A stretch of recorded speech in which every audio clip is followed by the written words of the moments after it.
Hello दोस्तों, स्वागत है आप सभी का अतुल्य आरएस ऑनलाइन क्लासेस में। दोस्तों आज हम एक बहुत ही आसान से टॉपिक को देखने जा रहे हैं जो रीड इंग्लिश लैंग्वेज सेकंड में दिया हुआ है, फिगर्स ऑफ स्पीच।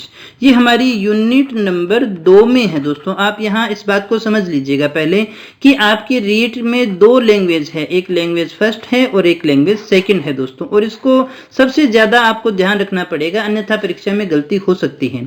अगर आपने लैंग्वेज फर्स्ट के अंदर इंग्लिश का चयन किया है तो आपको लैंग्वेज फर्स्ट वाला सिलेबस पढ़ना है, अगर आपने सेकंड में चयन किया है तो आपको सेकंड वाला पढ़ना है। और वहीं वहां जाकर के प्रश्न पत्र को हल करने से पहले देख लीजिएगा कि आप कौन सा पेपर हल कर रहे हैं, क्योंकि लैंग्वेज फर्स्ट के अंदर भी आपको हिंदी और इंग्लिश दोनों मिलेगी, लैंग्वेज सेकंड के अंदर भी आपको हिंदी और इंग्लिश दोनों मिल जाएंगी। सारी भाषाएं दोनों तरफ ही हैं, लेकिन जो जहां आप लेंगे वही आपको पढ़ना है। दूसरी बात कि जो आपको लैंग्वेज ज़्यादा आती है, मैंने आपसे पहले भी कहा है, उसको आप फर्स्ट में रखिएगा। फर्स्ट में ग्रामेटिकल पोर्शन थोड़ा ज़्यादा है, लेकिन सेकंड में ग्रामर थोड़ी कम है, थोड़ा आसान होता है, आसान टॉपिक है इसके। और साथ ही जो सेकंड लैंग्वेज की जो इंग्लिश है वो छोटी भी है, तो आप बहुत ही जल्दी इसको कवर कर सकते हैं, इसलिए इसको रखिएगा। और हम जो सिलेबस पढ़ रहे हैं वो इसी इंग्लिश लैंग्वेज सेकंड का पढ़ रहे हैं दोस्तों। और आज हम फिगर्स ऑफ स्पीच के विषय में बात करने वाले हैं। कुछ एक जो टर्म्स हैं वो यहाँ देखने वाले हैं। देखिएगा, ये जो हमारा सिलेबस है उसमें यूनिट फर्स्ट अपनी कंप्लीट हो चुकी है, लिंकिंग डिवाइसेज और ये सारी चीज़ें अपने देख चुके हैं। सेकंड जो हमारी यूनिट है उसमें भी अनसीन पोइम आनी है। यहाँ पैसेज था, यहाँ पर पोइम आनी है, और उस पोइम पर आधारित प्रश्न आपसे पूछे जाएंगे, जिसमें से जो है आइडेंटिफिकेशन ऑफ एलिट्रेशन वगैरह यहाँ दे रखा है। तो इन्हीं को अपने कर रहे हैं। टोटल 6 हैं, 6 में से अपने 3 इस वीडियो में देखेंगे, 3 अगली वीडियो में देखेंगे, तो फिर इस प्रकार से हमारी सेकेंड यूनिट भी कंप्लीट हो जाएगी। तो बच्चे जो पूछ रहे हैं कि टीचिंग मेथड होंगे या नहीं होंगे, तो मैं एक बार फिर से दोहरा दूं, जिस सिलेबस को हमने शुरू किया है बिल्कुल हम उस सिलेबस को पूरा करेंगे दोस्तों, बीच में नहीं छोड़ेंगे। तीसरी बात कि देखिएगा, ये अपने सिलेबस वाइज और टॉपिक वाइज चल रहे हैं, नंबर वाइज अपने सारी यूनिट को देख रहे हैं। जब इसका नंबर आएगा तो ये भी हो जाएगी दोस्तों, और बड़े अच्छे से बड़े आसान तरीके से हम इसको समझ रहे हैं, और सिलेबस आपका बिल्कुल कंप्लीट होगा। किसी प्रकार से आपको चिंता करने की आवश्यकता नहीं है दोस्तों, क्योंकि जिस प्रकार से हमने साइकोलॉजी, एसएसटी, हिंदी ये सारे सिलेबस किए हैं उसी हिसाब से अपने इसको भी पूरा कर लेंगे दोस्तों। तो यहाँ जो हम आज देखने जा रहे हैं, यहाँ अपने एलिट्रेशन को देखेंगे और एसोनेंस को देखेंगे और देखिए राइम को देखेंगे। ये 3 टर्म हैं जो आज अपने क्लियर करने जा रहे हैं, जो हमारी यूनिट नंबर 2 में से हैं। ये देख रहे हैं आज अपने, ये दोनों सेम है, इसलिए हम इनको पहले शुरू करते हैं। और ये टर्म जो है, ये जो टॉपिक है, ये किस चीज़ का है दोस्तों? ये है फिगर्स ऑफ स्पीच का। और फिगर्स ऑफ स्पीच को हम हिंदी में कहा करते हैं दोस्तों अलंकार। अब अलंकार देखिएगा दोस्तों क्या होते हैं। अलंकार होते हैं खूबसूरती बढ़ाने वाले संसाधन। जैसे हम कहें हर इंसान खूबसूरत है, लेकिन जब वो अलंकार धारण कर लेता है, आभूषणों को धारण कर लेता है, तो वो और सुंदर लगने लग जाता है। जैसे कोई एक साधारण सी भी कन्या है, तो अपने शादी के अंदर और विवाह के अंदर जब वो दुल्हन बनती है, वो खूब सारे अलंकार को धारण करती है, और शायद सबसे ज़्यादा अलंकारों का धारण वो उसी समय करती है, और उस समय वो सबसे ज़्यादा सुंदर भी लगती है। न केवल जो कन्या है बल्कि जो पुरुष है, जो वर है, वो भी खूब अलंकार धारण करता है, और उस समय वो बहुत सुंदर लगता है दोस्तों, और बहुत अच्छा भी लगता है। तो इसी तरह से जो हमारी भाषा है, जो हमारी लैंग्वेज है, उसमें भी हम कुछ इस प्रकार के शब्दों का, टेक्निक्स का यूज करते हैं, जिससे हमारी जो भाषा है वो और सुंदर हो जाए और लोगों के लिए अट्रैक्टिव हो जाए, जिसको सुनने में हमें और आनंद आता है दोस्तों। तो ये फिगर्स ऑफ स्पीच होता है। इसी में आज अपने 2 टर्म्स को देख रहे हैं। पहले 2 जो हैं, 2 टॉपिक हैं, उनको देख लेते हैं। ये काफ़ी सेम है, इसलिए हम इनको एक साथ देख रहे हैं दोस्तों।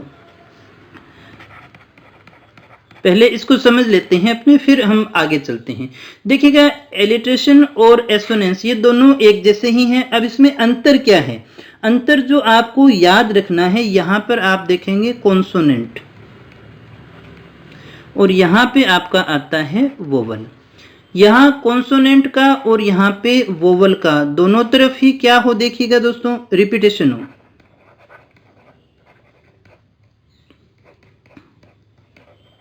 दोनों तरफ ही क्या है, रिपीटेशन हो रहा है। किसका? यहाँ अगर देखिएगा एक ही कॉन्सोनेंट जो है वो बार बार आए एक ही लाइन में, या फिर इधर देखिएगा अगर एक ही वोवल साउंड जो है वो एक ही वोवल साउंड एक ही लाइन में बार बार आए तो हम उसे क्या कहेंगे, एसोनेंस कहते हैं। अगर एक ही कॉन्सोनेंट की बात हो तो एलिट्रेशन। धीरे धीरे समझ लेंगे दोस्तों, थोड़ा सा धैर्य आपको बनाए रखना होगा। बाकी बड़ा आसान सा टॉपिक है दोस्तों। हम किसकी बात कर रहे हैं, जब कॉन्सोनेंट का बार बार देखिए रिपीटेशन हो, और यहाँ कॉन्सोनेंट का मतलब हम क्या ले रहे हैं दोस्तों, साउंड को ले रहे हैं हम।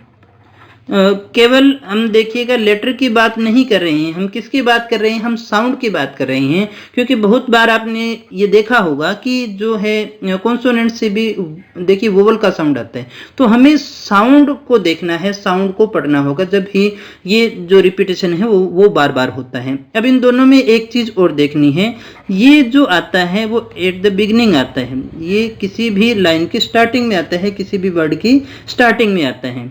और ये देखिएगा ये बिगनिंग में भी आ सकता है और बीच में भी आ सकता है, मिडिल में भी आ सकता है, तो ये दोनों जगह आ सकता है, लेकिन ये खाली क्या होगा, स्टार्टिंग में आता है।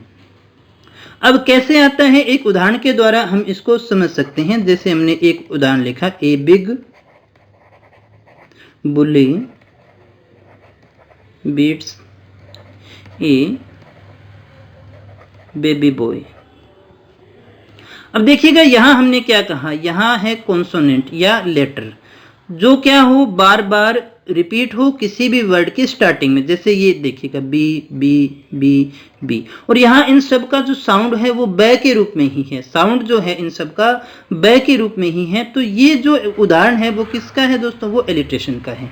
आई होप आप इस बात को समझ रहे होंगे। एक जिस प्रकार से मैं यहाँ ये लिख दूं, हाउ नाउ ब्राउन काउ। अब यहाँ देखिएगा ये देखिए मिडिल में है, बीच में है, तो ओ ओ ओ का जो साउंड है वो यहाँ पर आ रहा है। लेकिन ये साउंड कौन सा है दोस्तों, ये देखिए वोवल का साउंड है। जब वाक्य के अंदर, सेंटेंस के अंदर या किसी राइम के अंदर किसी भी लाइन के अंदर जो है वोवल का साउंड बार बार आए और उसका रिपीटिशन हो, तो फिर वहां क्या कहलाएगा, एसोनेंस कहलाएगा। और यहाँ पर एलिट्रेशन तब कहलाएगा जब एक किसी कॉन्सोनेंट या लेटर का जो रिपीटिशन हो। जहां आप देख सकते हैं बी बी बी, ये जो आएगा वो स्टार्टिंग में ही आएगा। ये कहाँ आएगा, स्टार्ट में ही आता है, स्टार्टिंग में ही आता है, लेकिन ये बीच में, मिडिल में कहीं भी आ सकता है दोस्तों। तो आई होप आप इस बात को अच्छे से समझ गए होंगे, दोनों के अंतर को समझ गए होंगे दोस्तों। क्या कहा हमने, एलिट्रेशन क्या है, जब एक ही साउंड जो है वो बार बार आता है। देखिए टंग ट्विस्टर जो होते हैं वो इसी प्रकार के होते हैं। जैसे जो बच्चों को टंग ट्विस्टर दिए जाते हैं, जैसे आपने सुना होगा, चंदू के चाचा ने चंदू के चाचे को चांदी के चम्मच से चांदनी चौक में चटनी चटाई। तो ये जो चे चे चे चे चे चे का साउंड जो बार बार है, बच्चों को इसमें बोलने में दिक्कत होती है। तो यहाँ जो हमने देखा चे चे चे चे, यानी एक ही साउंड जो है वो कॉन्सोनेंट का साउंड है और वो बार बार आ रहा है, तो उसे हम एलिट्रेशन के रूप में देखेंगे। लेकिन यहाँ जब देखिए वही बात किसके रूप में हो जाए, वोवल के रूप में हो जाए, तो वो क्या कहलाएगा, एसोनेंस होगा। दोनों एक ही जैसे हैं, दोनों में कोई अंतर नहीं है। अंतर सिर्फ इतना ही है कि यहाँ बात कॉन्सोनेंट की है और यहाँ वोवल साउंड की है। यहाँ बात किसकी है दोस्तों, ये हमेशा ध्यान रखिएगा, बात साउंड की है। लेटर की बजाय आप प्रेफर करना है, साउंड को ज्यादा प्राथमिकता देंगे, साउंड पे आपको ज्यादा ध्यान देना है दोस्तों। अब हम इसको आगे समझ लेते हैं किस प्रकार से ये होता है। सबसे पहले हम एलिट्रेशन की बात करें तो देखिएगा, the use of same letter और साउंड। यहाँ जो हमने बात की अभी, the use of the same letter और साउंड, या तो सेम लेटर होगा या साउंड होगा at the beginning of word that are close together, जो आपस में साथ साथ भी हो, एक लाइन में हो और साथ साथ में हो। तीन बातें यहाँ हमने देखी, सेम लेटर हो सकता है, सेम साउंड हो सकता है, ये देखिए बिगनिंग में होगा, और साथ साथ चौथे रूप में आप देख सकते हैं क्लोज टुगेदर, यानी पास पास होना चाहिए। जैसे कि ही बिल्ट ए बिग बोट, तो यहाँ देखिए बी बी बी आ रहा है, एक ही लाइन में है, और ब की जो साउंड है वो साथ ही साथ में है, एक ही लाइन में है। तो ये किसका एग्जाम्पल माना जाएगा, ये एलिट्रेशन का एग्जाम्पल माना जाता है। एलिट्रेशन समझ गए होंगे आप, जब एक ही देखिए लेटर या साउंड को बार बार हम यहाँ पर देखते हैं। विशेषता ये आता है कॉन्सोनेंट के लिए। अब देखिएगा आगे हम बात करें, alliteration happens when word that start with the same sound, not just the same letter, are usually repeatedly in phrase और सेंटेंस। वो फ्रेज में भी यूज हो सकता है और सेंटेंस में भी यूज हो सकता है। एलिट्रेशन तब होता है जब कोई वर्ड जो स्टार्ट हो सेम साउंड से, और ये जरूरी नहीं है कि सेम लेटर हो, हमें ध्यान देना है सेम साउंड के ऊपर, सेम साउंड से स्टार्ट हो, तो चाहे वो फ्रेज में हो चाहे सेंटेंस में हो, तो वो क्या कहलाता है, एलिट्रेशन का एग्जाम्पल माना जाता है। One of the fun features of alliteration is when it becomes a tongue twister। तो इसका जो एक फन फीचर है वो ये है कि कई बार ये टंग ट्विस्टर बन जाता है। जैसे यहाँ देखिएगा, a good cook could cook as much cookies as a good cook who could cook cookies. अब तो यहाँ देखिएगा क, ये जो क है, कु कु कु, ये जो साउंड है ये बार बार आ रहा है दोस्तों, बार बार आ रहा है। तो इसी साउंड के कारण ये टंग ट्विस्टर बन गया और ये एलिट्रेशन का एग्जाम्पल माना जाएगा। यहाँ देखिए सी जरूर है लेकिन इसमें साउंड कौन सा है, क का है दोस्तों। साउंड किसका है, क का है, जो बार बार आ रहा है दोस्तों। तो ये आपको यहाँ ध्यान रखना है दोस्तों। तो ये किसका एग्जाम्पल माना जाएगा, इसी का। तो ये जो आपका पोइम आने वाली है परीक्षा के अंदर, उसमें से ही पूछा जाने की ज़्यादा संभावना है। बड़ी आसानी से निकाल लेंगे, बिल्कुल भी घबराने की हमें आवश्यकता नहीं है। अब इसमें जो हमें याद करने वाली चीज़ें हैं वो देख लीजिएगा। इसमें यूज ऑफ सेम लेटर हो सकता है, और सेम कॉन्सोनेंट साउंड, या फिर सेम क्या हो सकता है, कॉन्सोनेंट का साउंड हो सकता है। साथ ही साथ ये क्या होगा, at the beginning of words, ये वर्ड्स के प्रारंभ में होगा, ये शुरू होता है, शुरू के अंदर आता है, और क्लोज टुगेदर होते हैं। ये चार चीज़ें आपको देखनी है, ये चार चीज़ें देखनी है जब भी आप निर्धारण कर रहे हैं कि इस लाइन के अंदर एलिट्रेशन है या नहीं है दोस्तों।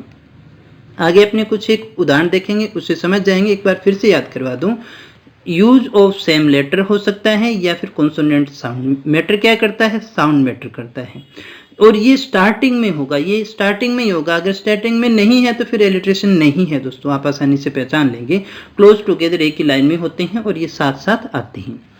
जैसे कि ये एग्जाम्पल आपके सामने है, सी सेल्स सेशल्स। अब यहाँ ज़्यादा आपको अगर अर्थ नहीं भी आता है, इसीलिए तो मैं आपको आसान कह रहा हूँ ना। अगर आपको इंग्लिश नहीं भी आती, अर्थ भी नहीं आता, तो भी निकाल लेंगे दोस्तों। यहाँ आपको देखिए लेटर दिखाई दे रहा है, उसी से आप निकाल सकते हैं, ज़्यादा तनाव लेने की आवश्यकता नहीं है दोस्तों। यहाँ आपको दिखाई दे रहा होगा, तो इसी से ये आंसर निकल जाता है। Please put away your paints and practice your piano. तो देखिए प का जो साउंड है वो बार बार आ रहा है। देखिए वो चारों शर्तें पूरी करता है या नहीं। पहली क्या थी, देखिए क्या होना चाहिए, रिपीटेशन होना चाहिए। किसका होना चाहिए, लेटर का या साउंड का। तो लेटर का हो तो रहा है रिपीटेशन, और वो क्या होना चाहिए, क्लोज होना चाहिए। क्लोज है या नहीं, एक ही लाइन में है या नहीं, तो बिल्कुल है दोस्तों। तो ये सारी शर्तों को पूरा कर रहा है, इसलिए ये क्या कहलाएगा, एलिट्रेशन का उदाहरण कहलाएगा दोस्तों। तो दोस्तों उम्मीद करता हूँ आप इस बात को अच्छे से समझ गए होंगे। उदाहरण भी हमने देख लिए हैं। हमने क्या कहा, एलिट्रेशन कब होगा, एक ही लेटर या एक ही कॉन्सोनेंट का साउंड है जो बार बार आता है, लेकिन आपको ये हमें ध्यान रखना है कि वर्ड के स्टार्टिंग में आएगा, बिल्कुल बिगनिंग में आता है, इसीलिए वो एलिट्रेशन होगा, अन्यथा नहीं होगा दोस्तों। अब इसके बाद में हम देख लेते हैं एसोनेंस को। एसोनेंस क्या है दोस्तों, ये भी वही है, हम इस बात को अच्छे से समझ गए होंगे। यहाँ किसकी बात होगी दोस्तों, वोवल की होगी, बाकी चीज़ें सेम ही है, ज़्यादातर आपको ये बीच में ही मिलेगा। तो ये दोनों ही बातें यहाँ पर थोड़ी सी अलग है, बाकी चीज़ें सारी की सारी सेम ही हैं। The effect created when two syllables in word that are close together have the same vowel sound but different consonant sound. हमने क्या कहा, यहाँ जो समझने वाली बात है, सेम वोवल साउंड आता है, टुगेदर आते हैं, क्लोज टुगेदर होंगे, लेकिन सेम वोवल साउंड होगा, और ये बीच में भी हो सकता है। एलिट्रेशन की तरह प्रारंभ में हो, ये हमेशा आवश्यक नहीं है दोस्तों। My dear, go near him without fear. अब देखिएगा यहाँ बोलने में आप अच्छे से समझ पा रहे हैं, तो यहाँ पर आपको मिल रहा होगा ना, ये बीच में है। क्या इनका साउंड एक जैसा नहीं है, बिल्कुल है दोस्तों, इसीलिए यहाँ पर एसोनेंस अपने मान के चलते हैं। सन ऑफ ए गन, यहाँ अलग हैं लेकिन साउंड इनका क्या है दोस्तों, एक ही है ना। The cat is out of the bag, cat bag. तो यहाँ आप किसी तरह से आप इनको देख सकते हैं, दो अलग अलग जो आपके वर्ड हैं वहाँ पर भी देखने को मिल जाएगा। डम्ब लक, तो यहाँ इस तरह से आप इसको देख सकते हैं। यही जो आपको देखना है, वोवल साउंड को देखना है, इस चीज़ को याद रखिएगा। एलिट्रेशन में क्या था, कॉन्सोनेंट थे। यहाँ पर हम किसको देखते हैं दोस्तों, यहाँ हम वोवल को देखते हैं। तो इसके बहुत सारे उदाहरण आपको मिल जाएंगे, कुछ एक उदाहरण मैं यहाँ पर दे रहा हूँ दोस्तों। ये सारी पीडीएफ आपको दे दी जाएगी जहाँ पर आप आराम से इनको पढ़ करके कर सकते हैं। अब यहाँ पर आप देखें तो आसानी से पहचान लेंगे, लेजी, क्रेजी, डेज, है ना, ए का जो साउंड आ रहा है इनके अंदर। तो ये पार्क, फाल, तो ये जो चीज़ें हैं वो आपको ध्यान में रखनी है। साउंड, किसके साउंड की बात कर रहे हैं हम, वोवल साउंड की बात कर रहे हैं, और ये बीच में आता है। यहाँ देख सकते हैं रेन, स्पेन, मैन, प्लेन, तो ये बीच का पार्ट हो सकता है दोस्तों। ये काफ़ी फेमस एक एग्जाम्पल है जो मैंने आपको दे दिया, ओनली, लोनली। तो यहाँ काफ़ी सारे एग्जाम्पल आपके सामने हैं, क्रोक, रोक, है ना। तो ये बहुत सारे एग्जाम्पल आपके सामने हैं और भी बहुत सारे मिल जाएंगे, बड़ी आसानी से पहचान लेंगे। आपको सिर्फ ध्यान इस चीज़ का रखना है कि क्या ये वोवल हैं या फिर कॉन्सोनेंट हैं। कॉन्सोनेंट होंगे तो स्टार्टिंग में होंगे, वोवल होंगे तो वो बीच में आते हैं। ये काफ़ी फेमस एग्जाम्पल है, इंपॉर्टेंट एग्जाम्पल है जो मैंने आपको यहाँ दे रखे हैं। तो इनको आप आसानी से आराम से पढ़िएगा तो आराम से निकाल लेंगे। देख सकते हैं कहीं भी आपको मिल जाएंगे दोस्तों, आसानी से पहचान लेंगे, कोई दिक्कत इसमें किसी प्रकार की होने वाली नहीं है। नर्सिंग, तो यहाँ आपको बहुत सारे एग्जाम्पल आपको देखने को मिल जाएंगे, नटर बटर, है ना। तो बहुत सारे एग्जाम्पल हैं, बड़े आसान से एग्जाम्पल हैं, और मैं तो यही कहने वाला हूँ कि फ्री के नंबर होते हैं, गर्ल, पर्ल, है ना। तो चाहे अलग हो, लेकिन देखिए साउंड की बात है, हमने क्या कहा, वोवल साउंड की बात है। अगर साउंड एक जैसा है तो फिर ये माने जाएंगे। जो परीक्षा में आते हैं, ये हमारे जो एग्जाम्पल आपके सामने हैं ये काफ़ी ज़्यादा इम्पोर्टेंट है, इन पे विशेष ध्यान दे लीजिएगा। तो ये किसकी बात थी, ये एसोनेंस की बात थी। आई होप दोनों का डिफरेंस और दोनों की जो विशेषताएं हैं आप अच्छे से समझ गए होंगे। इसके बाद में हम बात करते हैं दोस्तों राइम की। राइम क्या है, rhyme is the repetition of the same sound at the end of two और मोर लाइन्स। अब देखिए जो हम चल रहे हैं, सबसे पहले हमने देखा एलिट्रेशन। एक जो अपना वर्ड है हम उसके तीन भाग कर देते हैं, ये स्टार्टिंग का हो गया, ये मिडिल का हो गया और ये एंड का हो गया। अगर पहले में है तो हमने क्या कहा था, एलिट्रेशन। मिडिल में आएगा तो वो क्या कहलाएगा, हालांकि स्टार्टिंग में भी आ सकता है, मिडिल में आएगा तो वो क्या कहलाएगा, एसोनेंस कहलाएगा। तो बीच में आएगा तो क्या कहलाएगा, एसोनेंस कहलाएगा। लेकिन अगर लास्ट में एक जैसा साउंड है तो फिर हम उसे क्या कहते हैं, राइम कहते हैं दोस्तों। इसीलिए मैंने इन तीनों को एक साथ लिया है। राइम तीसरे नंबर पे है, यानी तीसरा कौन सा हो गया, लास्ट वाला ले गया। एक दो तीन, तीन पे भाग छूटते हैं ना, तो तीन यानी लास्ट में जो साउंड होगा उसके ऊपर ये डिपेंड करता है। Rhyme is the repetition of the same sound at the end of two और मोर लाइन्स। ये लाइन्स के अंत में देखा जाएगा। यहाँ जो डिफरेंस है, आप इसमें वर्ड्स के बजाय किस पे ध्यान देंगे, लाइन के लिए ध्यान देंगे। जैसे एक सेंटेंस के अंदर या एक पोइम जो है उसमें 4 लाइन्स हैं, तो इन सभी लाइन्स के अंत में जो लास्ट में जो साउंड है उसको देखेंगे। Rhyme is based on pronunciation rather than spelling. ये स्पेलिंग के बजाय किस पे डिपेंड करता है, प्रोनाउंसिएशन यानी उच्चारण पर डिपेंड करता है कि यहाँ से साउंड कैसा आ रहा है। The poets use rhymes to create emotional, musical, rhythmical effects. ये जो पोट्स हैं वो इनका इस्तेमाल क्यों करते हैं दोस्तों, इस्तेमाल करते हैं इफेक्ट पैदा करने के लिए। कौन सा, जिसमें देखिए एक रिदम आ जाए, एक म्यूजिक पैदा हो जाए, या फिर इमोशन डालने के लिए हम इनका इस्तेमाल करते हैं दोस्तों। और इसके साथ ही होता क्या है, it's a traditional to denote patterns of rhyme using the alphabet like AB we call it rhyme scheme. देखिए राइम स्कीम क्या होती है, ये जो भी लाइनें हैं उनका एक ट्रेडिशन बना हुआ है कि उनके लिए हम AB के रूप में यूज करते हैं। उनको अभी अपने देख भी लेंगे, जो पैटर्न है उसके अंदर AB के रूप में यूज करते हैं, जिसे हम राइम स्कीम के नाम से जानते हैं। ये एक ट्रेडिशनल है। The rhyme scheme use in a poem forces use to sing it. जब गीत गुनगुनाना हो या गुनगुनाने का जो है वो फोर्स पैदा करती है, उसके लिए हम राइम स्कीम का यूज करते हैं दोस्तों। यहाँ आप इस उदाहरण के द्वारा अच्छे से समझ सकते हैं। ये एक उदाहरण आपके सामने है, roses are red, violets are blue, Shakespeare is dead, I had no clue. तो यहाँ ये साउंड रेड और डेड ये एक जैसा है, तो ये ए हो गया, ये दोनों एक जैसे हैं तो ये बी हो गया जो अपने बात कर रहे थे। तो ये राइम स्कीम कहलाता है। ए बी, ये ऐसे भी हो सकता है, ए बी हो सकता है, ए बी हो सकता है, किसी भी प्रकार से हो सकता है दोस्तों। ए बी के रूप में भी चल सकता है दोस्तों, और यही हमें देखना होता है, यही राइम स्कीम कहलाती है। तो आई होप आप इस बात को अच्छे से समझ गए होंगे। ये राइम क्या होगी, जब लास्ट में जो हमारा साउंड है वो कैसा आ रहा है, आप इसको एक आसान भाषा में कह सकते हैं तुकबंदी। तुकबंदी जो होती हैं, जैसे आपने रामलीला देखी होगी तो रामलीला के जो डायलॉग हैं वो लास्ट में एक ही जैसे समाप्त होते हैं। यहाँ देखिएगा रेड और डेड ये दोनों एक जैसे हो गए, ब्लू क्लू ये दोनों क्या हो गए, एक जैसे हो गए। तो राइम अपने इसी को कहते हैं। जब लास्ट के अंदर अपने क्या देख रही हैं, साउंड को देख रही हैं, तुकबंदी को देख रही हैं, तो वो राइम कहलाती है। आई होप आप इस बात को अच्छे से समझ गए होंगे। नहीं समझे हैं तो कुछ और एग्जाम्पल अपने देख लेते हैं। यहाँ पर देखिएगा एक और राइम आपके पास में है, I send them over land and sea. तो अर्थ से ज़्यादा हमें कोई लेना देना नहीं है, हमें तो यहाँ पर राइम को देखना है क्या साउंड एक जैसा है या नहीं। तो यहाँ देखिएगा सी मी, वेस्ट रेस्ट ये एक जैसा है और ये एक जैसा है, ये एक जैसा है और ये एक जैसा है। तो ये ए हो जाएगा, ये बी हो जाएगा, ये ए हो जाएगा और ये बी हो जाएगा। तो यहाँ हम इसकी जो राइम स्कीम है उसको क्या कहेंगे, ए बी पैटर्न है। यहाँ जो पैटर्न आपका चल रहा है वो कौन सा है, ए बी पैटर्न है। तो उम्मीद करता हूँ आप इस बात को समझ गए होंगे। अभी समझ नहीं आया तो फिर एक एग्जाम्पल अपने और देखते हैं, इसके द्वारा आप समझ जाएंगे। To hope is to risk despair और फेलर।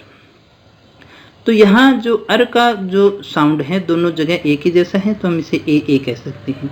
ये फर्स्ट सेकंड लाइन में एक जैसा आ गया, 1 2 3 4 ये 4 लाइनें हैं। तो यहाँ ए बी इस तरह से भी हो सकता है, ए बी इस तरह से भी हो सकता है, कोई सा भी पैटर्न हम यहाँ देख सकते हैं। तो यहाँ हमें ए दिखाई दे रहा है, तो ये इसका क्या हो गया, ये इसका राइम पैटर्न हो गया, ये इसकी राइम स्कीम हो गई जिसे हम ए के रूप में देखते हैं। तो एक बार फिर से मैं सारी चीज़ों को स्पष्ट कर देता हूँ, समरी अपने देख लेते हैं। जो हमने फर्स्ट देखा था एलिट्रेशन, एलिट्रेशन क्या था, देखिएगा जब कोई कॉन्सोनेंट आए और स्टार्टिंग में आए, चाहे वो लेटर हो सकता है या फिर वो साउंड हो सकता है, जैसे पी ये बार बार आए, टी ये बार बार आए, कुछ भी आए तो वो क्या कहलाएगा, एलिट्रेशन। दूसरा हमने कहा था वोवल का जो साउंड आए तो फिर वो क्या कहलाएगा, एसोनेंस कहलाता है। फिर वो क्या कहलाता है, एसोनेंस कहलाता है। और देखिए वोवल का जो साउंड आएगा वो बीच में आता है, ज़्यादातर आपको बीच में ही मिलेगा, तो फिर वो क्या कहलाएगा, वो एसोनेंस कहलाएगा। और राइम की अगर अपनी बात करें दोस्तों, तो राइम क्या कहलाएगी, जो भी हमारी लाइंस हैं उन लाइंस के लास्ट के जो हमारे वर्ड्स हैं उनका जो साउंड है वो एक जैसा हो, जिसे हम तुकबंदी के रूप में जानते हैं, तुके के रूप में जानते हैं, वो एक जैसे होंगे। तो इसके पैटर्न के रूप में अपने ए बी को देखते हैं और इसे ही हम राइम स्कीम कहते हैं, ए बी, इस प्रकार से हम इसको देख सकते हैं। तो उम्मीद करता हूँ ये तीनों आपके जो चीज़ें हैं वो बिल्कुल स्पष्ट हो चुकी होंगी और आप आसानी से परीक्षा में प्रश्न आएगा तो आप उनको आसानी से निकाल लेंगे दोस्तों।